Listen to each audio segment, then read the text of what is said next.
Hay un aspecto muy importante dentro de las áreas humanas que tiene que ver con el hecho de tener certeza de que lo que confesamos es verdadero. Es decir, quiero estar seguro yo que ese Jesús en el cual yo creo sea un personaje real, sea un personaje de verdad.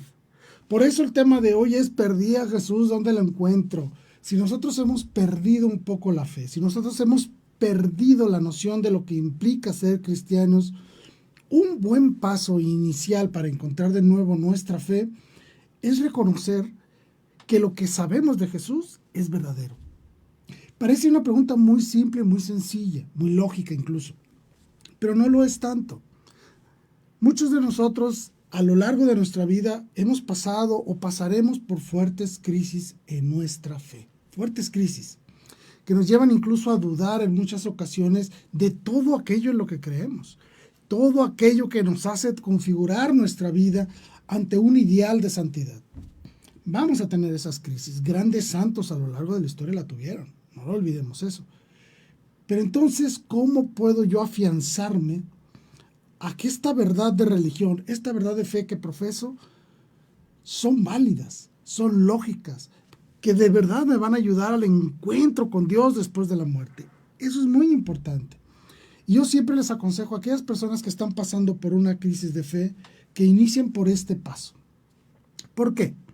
Voy a tratar de explicarlo de una manera muy sencilla.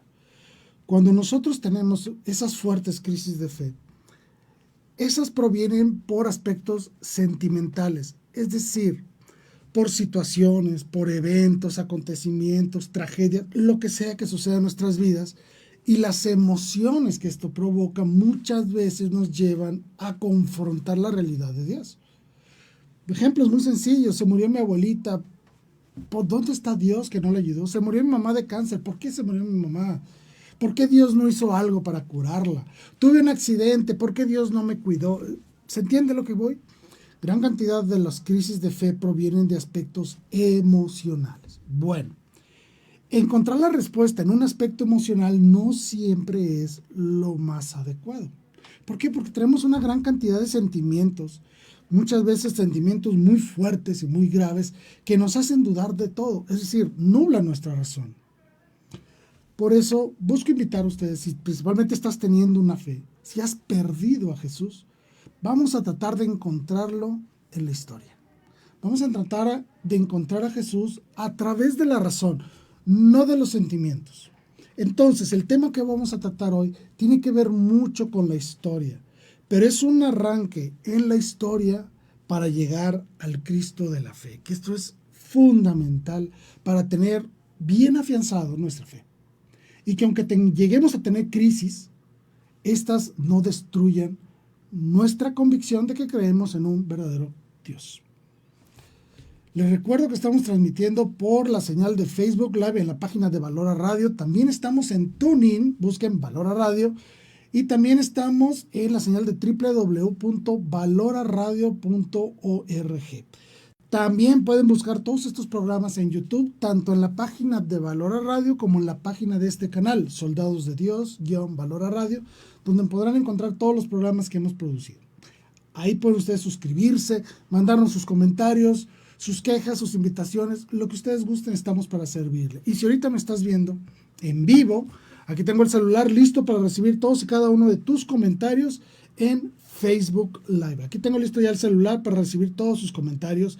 Por favor, repórtense, díganos desde dónde nos escriben, desde dónde nos están viendo. Con toda confianza estamos aquí para atender todas sus inquietudes. Bueno, vamos a empezar.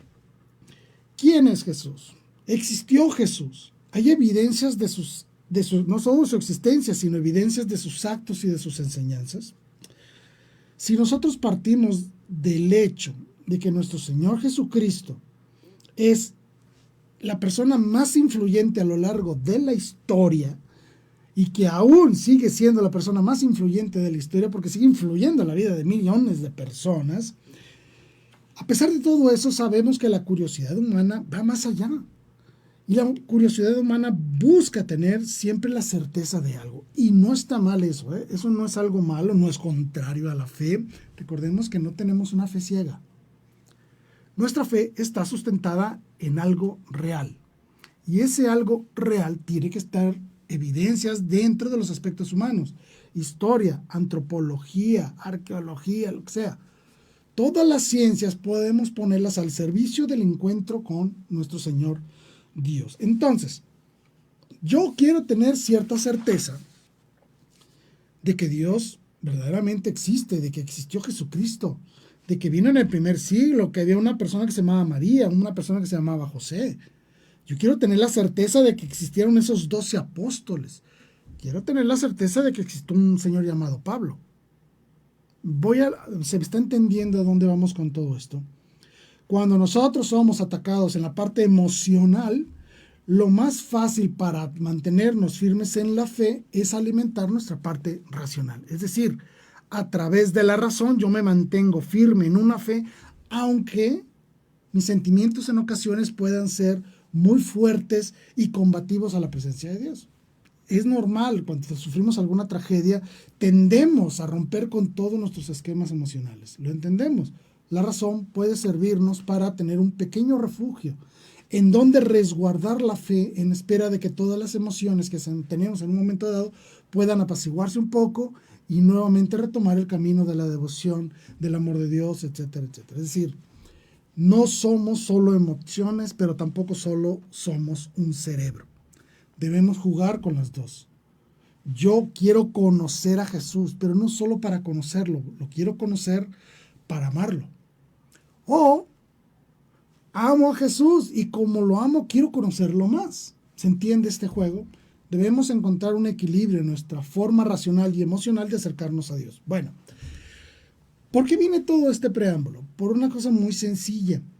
A lo largo de la historia, principalmente en los últimos 300 años más o menos, se puso fuertemente en duda la existencia de Dios, la existencia de Jesús. ¿Por qué? Muy sencillo. Es el auge de las ciencias, grandes descubrimientos científicos, ya hay telescopios, ya hay máquinas, ya se inventaron los trenes, toda la maquinaria militar ya está utilizando la pólvora y una serie de estrategias nuevas que van a hacer frente a la realidad del ser humano a lo largo de los siglos. La medicina empieza a avanzar, grandes cosas que pensábamos que era obra del demonio nos hemos dado que no eran obra del demonio, sino de unos microbios, por ejemplo, ¿no? Cosas muy sencillas como esa empiezan a surgir dentro de la sociedad. Grandes corrientes filosóficas inundan por completo el mundo del pensamiento humano. Y todas estas cuestiones filosóficas tienden a separarse de la cuestión sobrenatural, es decir, buscan enfocarse en el ser humano. Recordemos que después del Renacimiento, a partir del siglo XVI, el hombre deja de mirar a Dios para mirar al hombre y busca encontrar las respuestas a la realidad del hombre dentro del hombre mismo. Por lo consecuencia, llega el racionalismo. ¿Qué es esto del racionalismo? ¿Significa que debemos usar la razón? Sí, claro, obviamente. El problema está en que queremos que la razón explique todo. Y la razón no los puede explicar todo. La verdad es que no se puede. A través de la razón tú no puedes explicar la tristeza, no puedes explicar el amor, no puedes ni siquiera explicar la belleza. Mucho menos podrás explicar desde la razón lo que es bueno y lo que es malo. Necesitas siempre una parte emotiva. Bueno, el racionalismo se convirtió en una corriente filosófica muy fuerte a partir del siglo XVIII, ¿sí?, que acentúa el papel de la razón, es decir, se concentra solamente en la razón como parte del conocimiento y la adquisición de conocimiento y el desarrollo del ser humano. Es decir, a través de la razón voy a ser feliz. A través de la razón voy a encontrar mi ideal y voy a favorecer todos mis potenciales humanos. Reduce al ser humano solo a lo que el ser humano puede conocer y experimentar a través de la razón. Eso fue el racionalismo. Cuando este racionalismo se confronta con la realidad de la fe, se da un choque muy fuerte de ideas, muy fuerte, la verdad, es un choque increíblemente fuerte, porque todo lo que yo sabía de Dios, todo lo que yo sentía de Dios, empieza a ser confrontado por ideas racionalistas. Y como yo no estoy preparado para explicar mis sentimientos, pareciera que la razón triunfa por encima de la emoción. Se dieron fuertes enfrentamientos, por decirlo de alguna manera, entre personas que profesaban una fe y personas que negaban la fe. Entonces, como un punto de partida, obviamente los aspectos racionales no pueden refutar los aspectos emocionales. Es decir, a través de la razón yo no puedo decir que alguien está o no está enamorado, por lo tanto no se puede. Voy entonces a utilizar la razón para tumbar y desmentir la base racional del cristianismo. Eso es lo que pensaron estos filósofos. Vaya, vamos a destruir la fe destruyendo su base histórica, destruyendo su base que pueda ser evidenciada a través de los procesos humanos de descubrimiento y de análisis. Quisieron quitar de la mesa de juego en la fe, quisieron quitar la parte emotiva. Vamos a centrarnos solo en lo que nosotros podemos conocer y desde ahí decir si de verdad Jesús es o no es un Dios. Ese fue el razonamiento. Este proceso implicó 3 grandes etapas a lo largo de la historia: siglo XVIII, siglo XIX y el siglo XX. Bueno, la primera gran etapa de esta confrontación ciencia y fe estaba dirigida a destruir la imagen de Jesús. ¿Cómo? Los historiadores serios no podían dudar de la existencia de Jesús. Obviamente, Jesús es un personaje histórico, está comprobado con la historia, eso no está en discusión. Pero, ¿qué tal si investigamos si el Jesús de Nazaret que yo conozco a través de la fe es el mismo Jesús de Nazaret que encuentro en la historia? Esta es una pregunta muy importante, porque lo que estos señores estaban diciendo es: ¿Jesús existió? Sí, pero todo lo que sabemos de Jesús es mentira. ¿Se imaginan eso? Estas personas fueron a atacar directamente la realidad del anuncio de la fe a Jesús. No solo si existió o no existió, no, sino el Jesús que yo creo en la historia, que yo encuentro en la historia, es el mismo Jesús que profesan los apóstoles. Bueno, estos movimientos fueron llevados a cabo por un señor llamado H.S. Reinarus. Y esto era lo que él decía, pongan mucha atención. Él decía: yo encuentro razones sólidas para establecer diferencias entre aquello que aportan los apóstoles en sus escritos y lo que Jesús expresó y enseñó realmente en su vida. ¿Qué está diciendo este señor? Él no le cree a los apóstoles. Creo que existió un Jesús, creo que fue un profeta, creo que fue una persona muy influyente, pero no creo que Jesús haya dicho y hecho lo que los apóstoles dicen. Rompe entre Jesús y los apóstoles. Y es una pregunta fuerte. Llegó a conmocionar, obviamente, a toda la fe. Claro que lo llegó a golpear fuerte. ¿Por qué? Porque entonces teníamos que demostrar ahora que lo que dice el Evangelio es verdadero. ¿Se entiende? Yo, ¿cómo puedo comprobar en el siglo XIX, por ejemplo, cómo puedo comprobar que Jesús caminó sobre las aguas? ¿Se puede? ¿Cómo puedo comprobar que Jesús dio un sermón en la montaña? ¿Cómo puedo demostrar que Jesús multiplicó los panes y los peces? Son preguntas fuertes. Son preguntas muy importantes porque nosotros entonces tenemos que demostrar de alguna manera que estos hechos y estas evidencias planteadas en los evangelios verdaderamente corresponden a hechos reales. Es ahí donde mucha gente dijo: he perdido a Jesús. Porque no lo encuentro en la historia, no lo encuentro en los antecedentes históricos y arqueológicos de la historia. No lo encuentro. He perdido a Jesús. Bueno. Por eso se le llaman búsquedas. Entonces la primera etapa fue la llamada primer búsqueda. Perdí al Jesús, vamos a encontrarlo. Bueno, este señor Reinarus, él decía: Jesús era un revolucionario, sí, pero era un revolucionario judío que quería liberar a los judíos de Roma. Esto sabemos por los evangelios que es totalmente falso, lo sabemos. Segundo, su objetivo no era sufrir y morir, o sea, Jesucristo no vino a morir por los pecadores. Él vino a establecer un reino terrenal y liberar a los judíos de la prisión y de la opresión de los romanos. Fracasó en este intento, obviamente, entonces los romanos y los judíos lo apresaron y lo crucificaron, lo mataron. Pero el mensaje de Jesús era muy fuerte.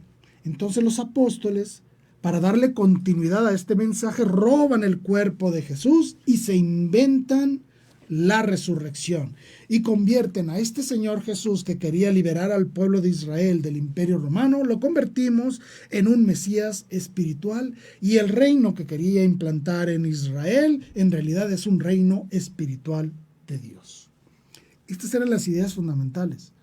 Y ojo, gracias al desarrollo de las ciencias y todo eso, podemos hoy en día dejar por brincada esta pregunta, porque podemos corroborar de muchas maneras que los eventos relatados en los evangelios son verdaderos.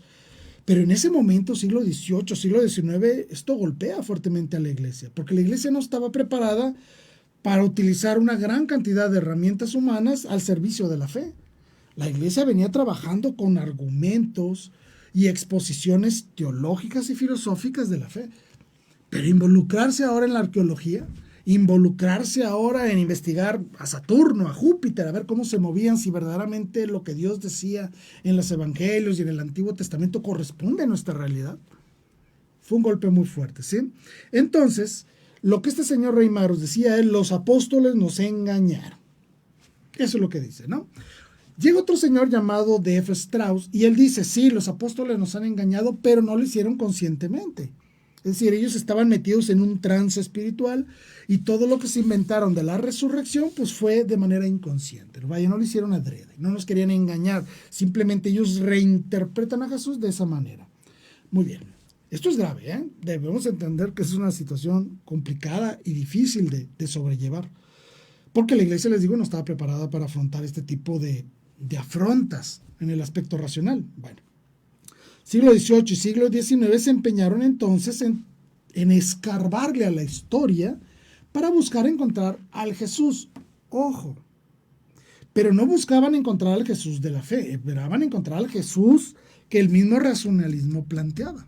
Es decir, queremos encontrar a Jesús para demostrar que la fe es falsa. Eso es lo que ellos buscaban. Bueno, había dos grandes motivos, dos grandes corrientes en estas fechas. La primera, el rechazo al dogma de la iglesia. Recordemos que para la racionalidad, vale entendido obviamente, para la racionalidad de estas épocas, que la iglesia planteara un dogma significaba un obstáculo a la razón, porque ellos veían el dogma como algo que tiene que aceptarse y no discutirse.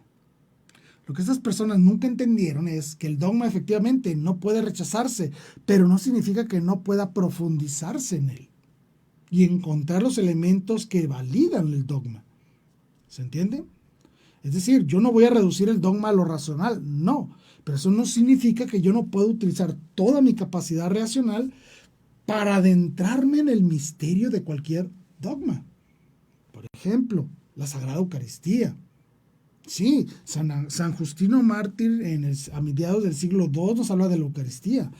San Ignacio de Antioquía nos habla de la Eucaristía ya por el año 107. Es decir, ok, perfecto, yo creo en la Eucaristía y está avalado por la historia. Sí, pero ¿cómo lo explico racionalmente? Tuvieron que pasar 4 siglos hasta que llegaba San Agustín y habló de todos estos conceptos como la unión hipostática. Hablaron de sustancia, de accidentes, de cómo distinguir a las personas de la Trinidad a través de las relaciones. Es decir, tardaron siglos en que la racionalidad pudiera alcanzar al dogma. ¿Se entiende?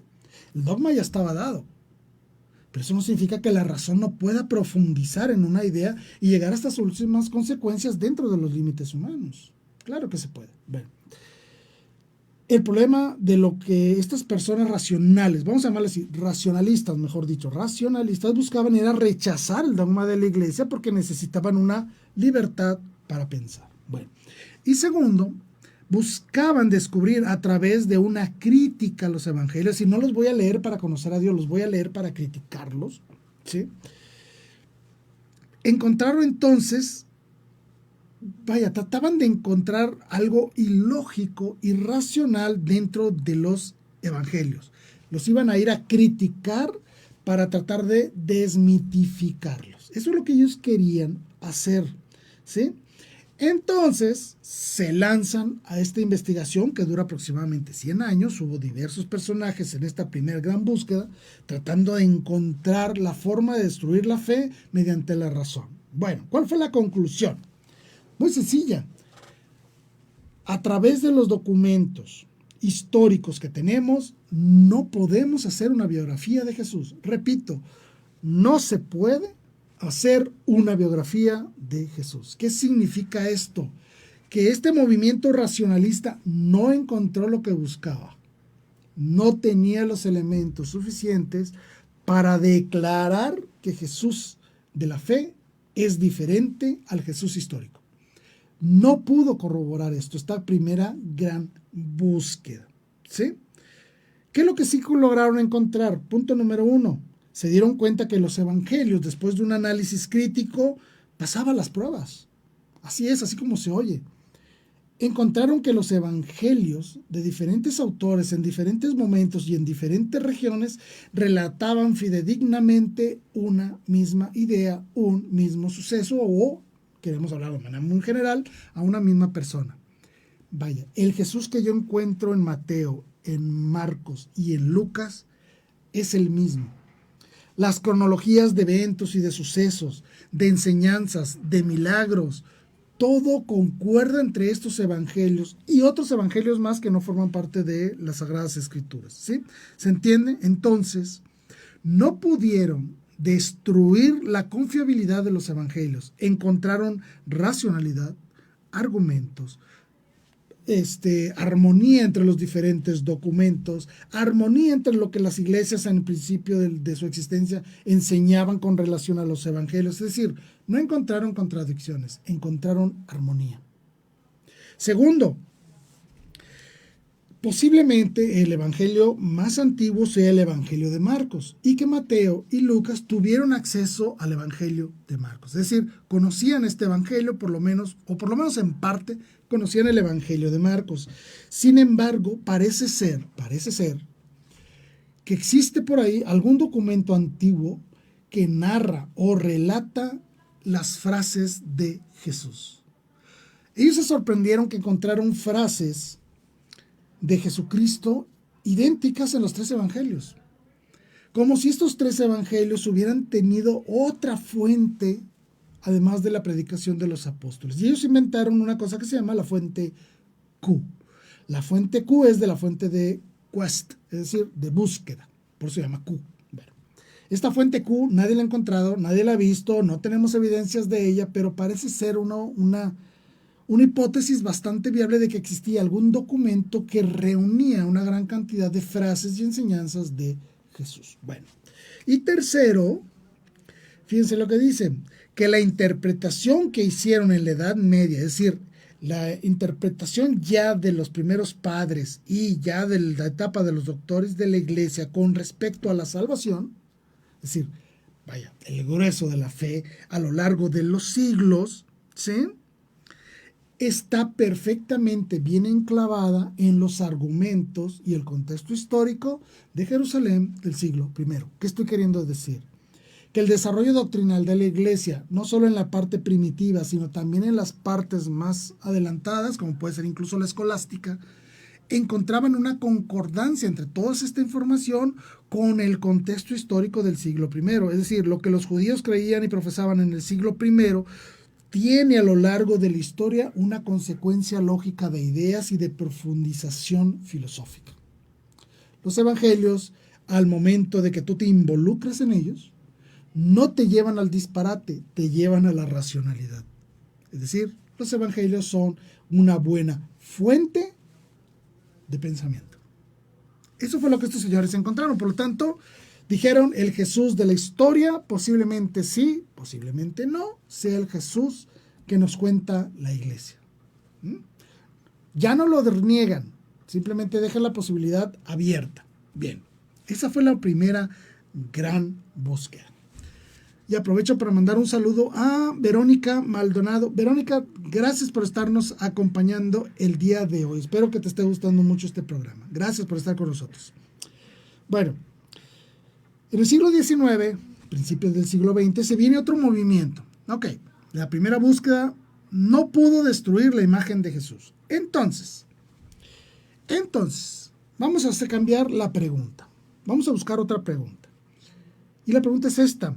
¿Podemos buscar algún respaldo del Cristo anunciado por la predicación prepascual de Jesús y sea la misma a la predicación pospascual hecha por los apóstoles? Suena como trabalenguas, pero va. Voy a tratar de explicarlo de esta manera. Sabemos perfectamente que el conocimiento de los apóstoles que tienen de nuestro Señor Jesucristo es un conocimiento que nos han transmitido después de su resurrección, ¿ok? Entonces, todo lo que ellos anunciaron, todo lo que ellos escribieron, viene desde la certeza de la resurrección de Jesús. Los apóstoles no escribieron ni enseñaron nada antes de la resurrección, ¿sí? Entonces, este señor, un señor llamado Käsemann, decía lo siguiente: la condición divina de Jesús, manifestada en la cruz y en la resurrección, ¿tiene respaldo en la predicación de Jesús antes de morir? Vaya, ¿Jesús dijo que era Dios antes de la cruz, sí o no? ¿Jesús dijo ser el Mesías antes de la cruz, sí o no? ¿Se entiende? Es decir, no puedo destruir la imagen de Jesús.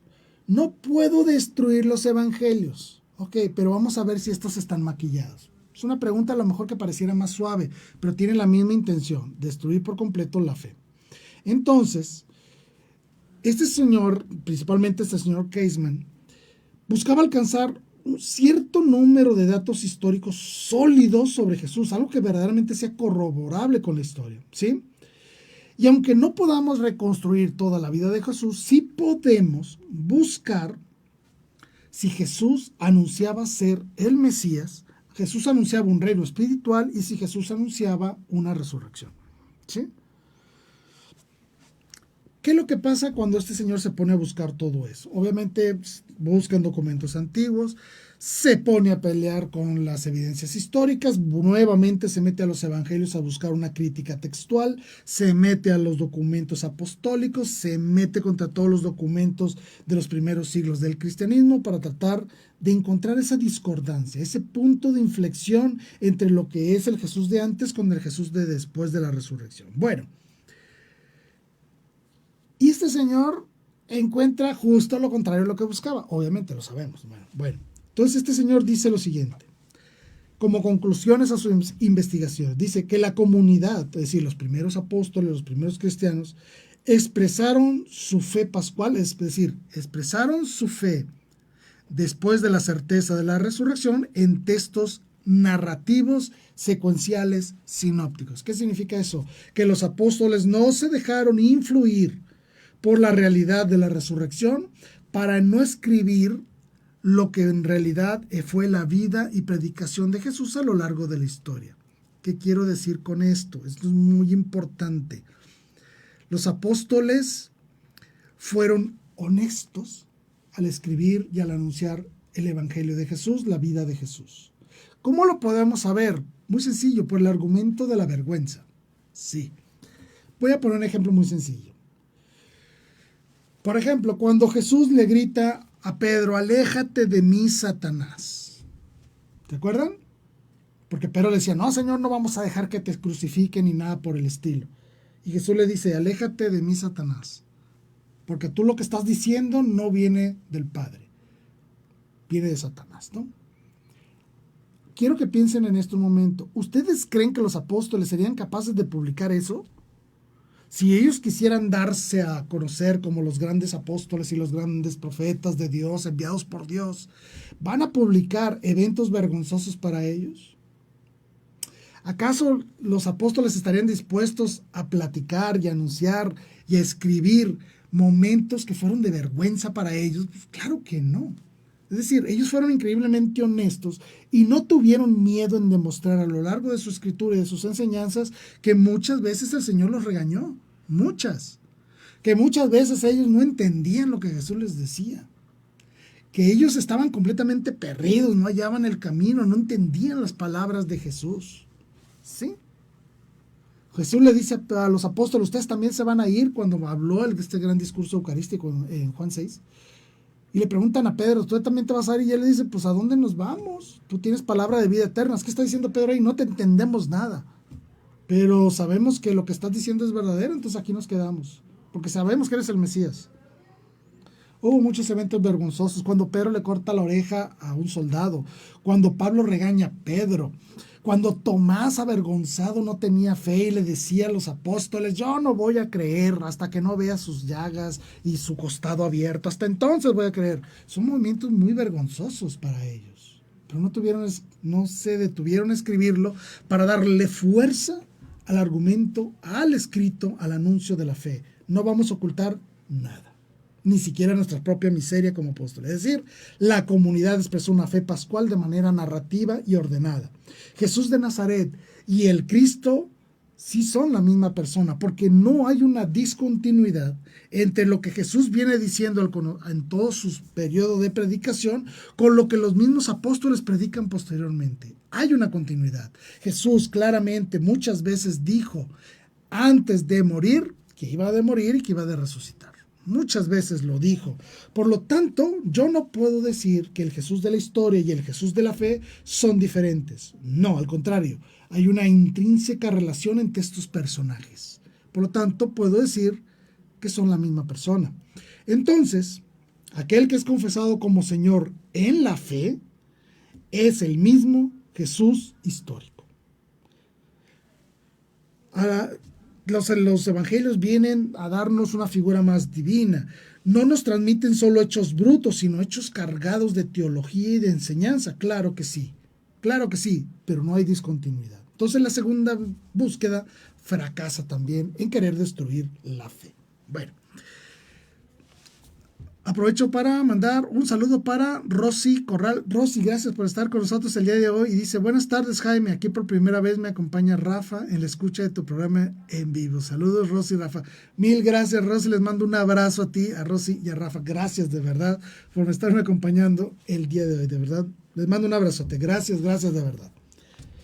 Bueno, viene la tercera búsqueda. Siglo XX, ya estamos en el siglo XX y se aparecen varios personajes. Aquí ya fue más diverso el número de personajes que intervinieron en esta crítica a lo que es el Evangelio. Un señor de apellido Mack, un señor Crossan, y un señor Sanders. Bueno, estos estudiosos buscaban resolver otra pregunta.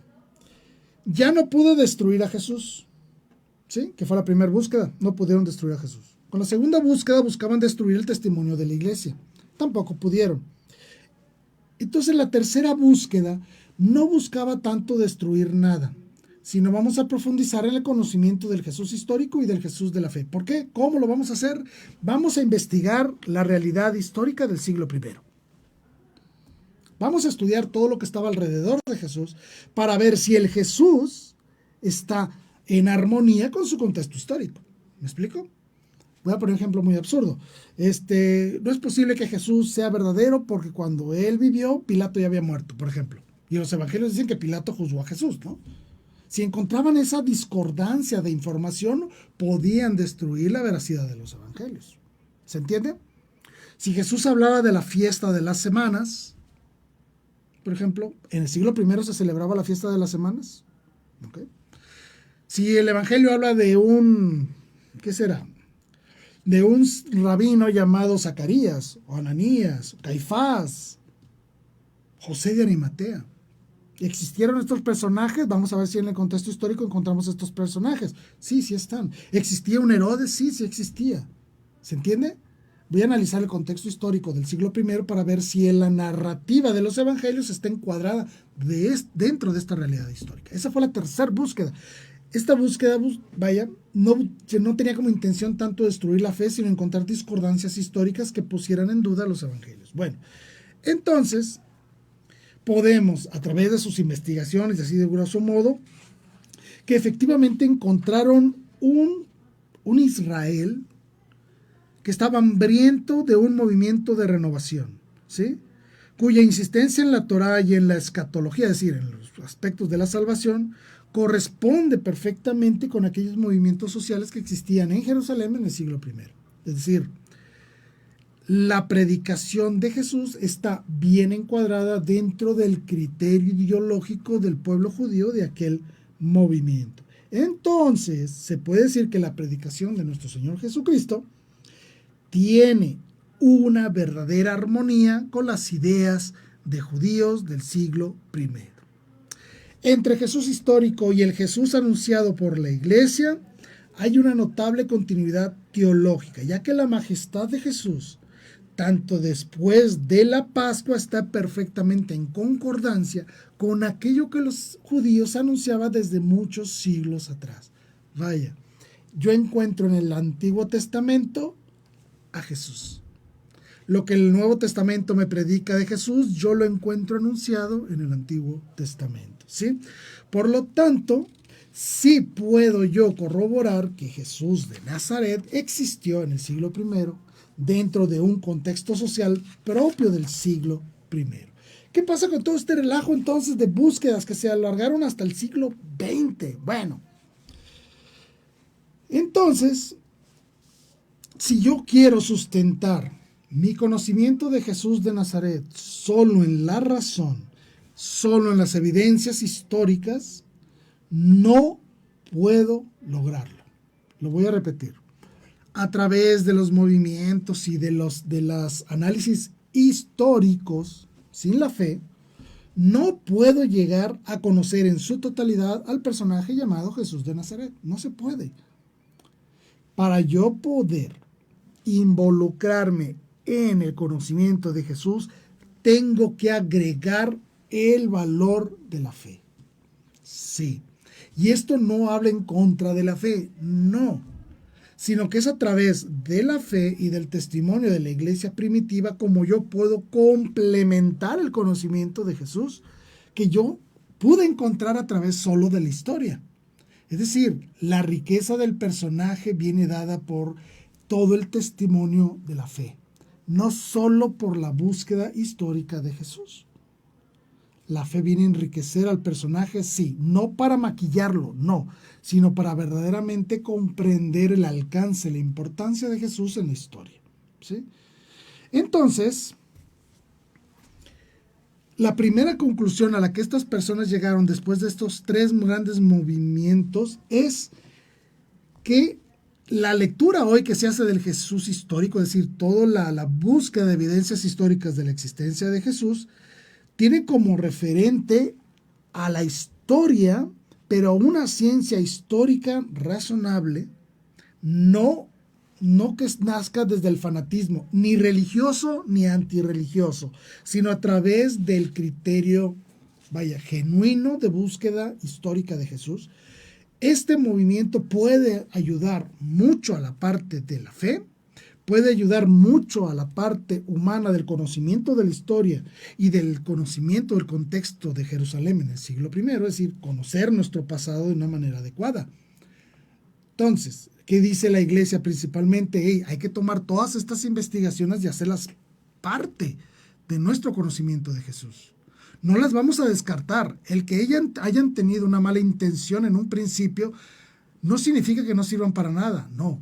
Todo este esfuerzo histórico vamos a adoptarlo e integrarlo al conocimiento de Jesús de Nazaret. Es decir, voy a juntar lo racional, lo humanamente racional obtenido con estas investigaciones a lo que la fe ya me dice. Y de esta manera enriquezco la figura de Jesús. No de manera falsa, al contrario, de una manera más profunda. Y es por eso que ahora podemos comprender mejor muchas cosas, porque podemos entender lo que significaba para los judíos, por ejemplo, la fiesta de las semanas, y ahora podemos entender mejor lo que significa la Pascua. Por ejemplo, puedo entender mejor lo que significaba la fiesta de las tiendas cuando se da el milagro de la transfiguración. Puedo entender mejor el valor ritual del pan con la Eucaristía. ¿Se entiende? Puedo encontrar de mejor manera todo lo que los judíos enseñaban y hacían, puedo entenderlo en la continuidad de la misa hasta el día de hoy. Gracias a este tipo de investigaciones que nos pusieron en contacto con una realidad humana del siglo I. Entonces, todos estos estudios de Jesús nos lleva a profundizar en los conceptos teológicos y enigmáticos sobre la figura de Jesús de Nazaret y nos hace entender entonces que aunque haya una gran cantidad de misterios alrededor de Jesús, no constituyen algo secreto para nosotros. ¿Qué significa esto? Que lo que Jesús anuncia no lo anuncia para que quede en el secretismo, No, lo anuncia para que lo conozcamos y profundicemos en el misterio de la fe. Y obviamente, reconocer que el testimonio de los primeros cristianos contribuye de manera eficiente al encuentro con el Jesús anunciado en los evangelios, ¿sí? Es cuando, ahora vaya acá, después de la segunda mitad del siglo XX, la razón y la fe por fin hacen las paces.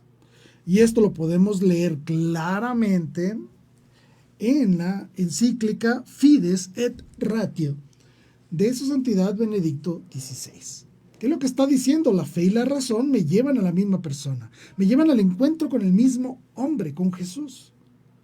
Y que ninguna está peleada con la otra, al contrario, se complementan perfectamente, porque es gracias a la fe que yo logro comprender una gran cantidad de actos y eventos que se realizaban en el siglo I. ¿Por qué sacrificaban animales? ¿O por qué Cristo se subió a la cruz? Cuando empezamos a tratamos de integrar los aspectos de la fe dentro de los descubrimientos históricos, les damos sentido a los eventos históricos y no caemos en antagonismos. ¿Se entiende? Logramos entonces a través de la fe enriquecer la razón y a través de la razón reforzamos nuestra fe. La Iglesia, afortunadamente, con el paso de los años, se ha abocado de muy bonita manera, les digo así, en el conocimiento de este Jesús de Nazaret. Bueno, estas búsquedas que aunque empezaron mal, con mala intención, con la idea de destruir la imagen de Jesús o la imagen de la Iglesia, al final terminaron enriqueciendo enormemente nuestra cultura y conocimiento sobre Jesús. Y nos aportaron una gran cantidad de pruebas históricas de que Jesús de Nazaret existió. Y no solo que existió, sino que hizo lo que los evangelios dicen que hizo. Hemos podido corroborarlo de mejor manera. ¿Por qué? Porque hemos encontrado una gran cantidad de fuentes cristianas, que no solo son el Nuevo Testamento, no. También hay una gran cantidad de documentos, se le llamamos apócrifos, o decir, no inspirados por Dios, que datan incluso del siglo I, siglo II y siglo III, que hablan sobre la realidad de Jesús de Nazaret. Tenemos una infinidad de escritos de los padres apostólicos, es decir, de la iglesia primitiva, como es la carta de Clemente, las cartas de San Ignacio, el martirio de Policarpo, la Didaché, la carta de Bernabé, la carta del pseudo Clemente, las cartas de Diagonato, los escritos del pastor de Hermas, y una gran cantidad de dichos que se transmitieron a través de la historia, pero que no están escritos en un documento como tal, sino que pasaron de voz en voz y formaron parte de nuestra tradición. Es decir, si nosotros nos ponemos en esta labor de ir a encontrar a Jesús en la historia, encontramos dentro del cristianismo una gran cantidad de documentos que ratifican lo enseñado por los apóstoles en el siglo I. Muy bien. Pero no solo eso. La búsqueda de este Jesús pues, nos llevó a encontrar una serie de fuentes y de testimonios que van más allá de las fronteras cristianas. Encontramos, por ejemplo, documentos judíos, no cristianos, judíos, como es el Talmud y la Mishnah, que son documentos, vamos a llamarlo así, son documentos que narran y relatan la vida teológica del pueblo judío, las enseñanzas de los rabinos, así como las discusiones de los rabinos, etc. Es como un tipo de catecismo o una recopilación de eventos dentro de las escuelas judías de aquella época, como es el Talmud y la Mishnah, donde encontramos evidencias de la existencia de Jesús. También tenemos otras obras indirectas, también escritas por judíos, como fue los escritos de San Justino Mártir, defendiendo el cristianismo contra Trifón, así se llama. Bueno, este señor San Justino, que no era sacerdote, defiende lo que es el cristianismo a mediados del siglo II. Incluso eso lo lleva hasta el martirio. Este señor Justino redacta claramente cartas incluso al emperador donde le dice qué es lo que los cristianos creen, por qué lo creen, que la Eucaristía, que la misa y todo eso. ¿Sí? También tenemos los escritos del primer gran historiador de la historia, Orígenes, que incluso hace un documento muy importante en contra de un judío romano que estaba bien loco y que atacaba el cristianismo, como era Celso. Y esas son ya las fuentes romanas. Tenemos escritores como Tácito, Suetonio, y incluso este mismo Celso, este señor Celso atacaba al cristianismo y atacaba a Jesús, pero nunca negó la existencia de Jesús. ¿Se entiende?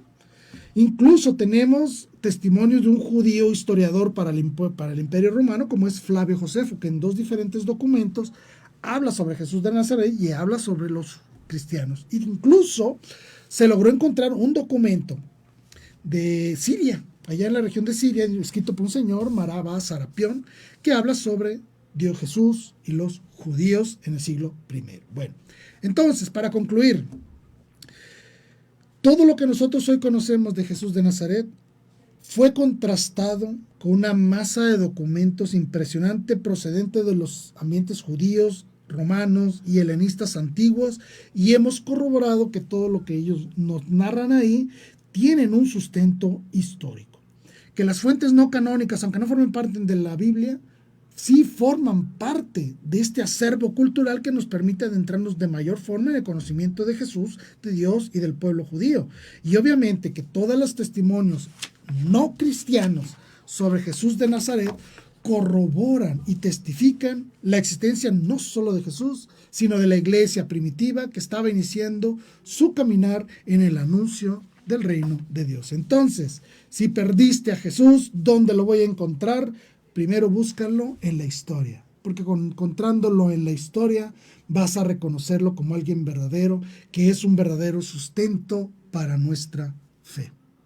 Espero te haya gustado este programa. No me queda más que despedirme. Soy Jaime Velázquez y me despido diciendo: viva Cristo Rey, viva María Santísima, Virgen de Guadalupe. Hasta la próxima.